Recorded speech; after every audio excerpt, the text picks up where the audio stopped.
اللہ اللہ اللہ۔ حضرت یوسف علیہ السلام کے زمانے میں قحط ہوا تو دستور تھا کہ جو آدمی گندم لینے کے لیے آتا وہ اپنے پیسے دے اور گندم لے، اور اگر کوئی آدمی ایسا ہوتا کہ جو محتاج ہوتا، غریب ہوتا،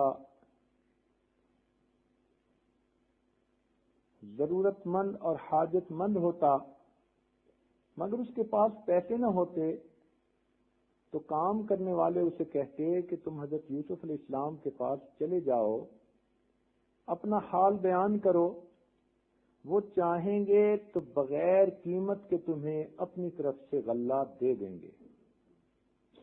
ایک مرتبہ ایک نوجوان آیا، اٹھتی جوانی، اس نے غلہ مانگا، کام کرنے والوں نے قیمت کے مطابق دے دیا، اس نے کہا مجھے اس سے زیادہ چاہیے۔ انہوں نے کہا کہ پھر آپ حضرت یوسف علیہ السلام کے پاس جائیے۔ وہ نوجوان حضرت یوسف علیہ السلام کے پاس آیا، کہنے لگا کہ حضرت میں ضرورت مند ہوں، مجھے زیادہ غلے کی ضرورت ہے۔ حضرت یوسف علیہ السلام نے اس کو غلہ دینے کا حکم دے دیا، مگر نوجوان نے کہا کہ حضرت مجھے اس سے بھی زیادہ چاہیے۔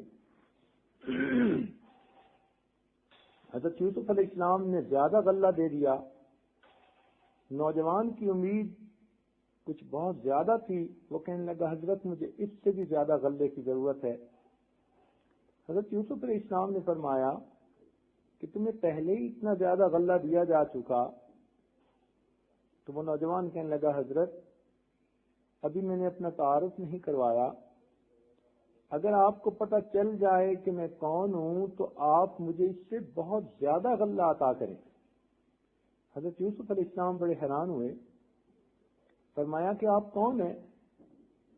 وہ کہنے لگا حضرت جب آپ کے اوپر بہتان لگا تھا، زلیخا نے الزام لگا دیا تھا، تو اس وقت جس نے آپ کی پاک دامنی کی گواہی دی تھی وہ چھوٹا بچہ میں ہوں، اب میں بڑا ہو کر جوان ہو گیا۔ جب حضرت یوسف علیہ السلام نے یہ بات سنی، اتنا خوش ہوئے کہ اس نے بچپن میں میری پاک دامنی کی گواہی دی۔ آپ نے اس کو بہت پیار سے گلے لگایا اور بہت زیادہ غلہ دیا، انعام عطا کیا اور بڑی عزت افزائی فرمائی، اور لوگوں سے کہا کہ یہ غلہ اس کو گھر پہنچا کر آئیں۔ جب اتنی عزت سے آپ نے اس کو روانہ کیا، پروردگار عالم نے وحی نازل فرمائی کہ اے میرے پیارے پیغمبر علیہ السلام، آپ نے اس نوجوان سے بہت محبت کا اظہار کیا۔ عرض کیا اے مالک، اے پروردگار، یہ وہ نوجوان تھا کہ جس نے میری پاک دامنی کی گواہی دی تھی، میرا جی چاہتا تھا کہ میں اس کو اتنا کچھ دوں جو میرے مقام کے مناسب ہے۔ پروردگار عالم نے فرمایا کہ میرے پیارے پیغمبر علیہ السلام آپ گواہ ہیں نا، جس نے آپ کی پاک دامنی کی گواہی دی، آپ نے اسے اتنا دیا جو آپ کے مقام کے مناسب تھا، تو میرا وہ بندہ جو دنیا میں میری وحدانیت کی گواہی دے کر میرے پاس آئے گا، میں روز محشر اس کو وہ دوں گا جو میری شان کے مطابق ہوگا۔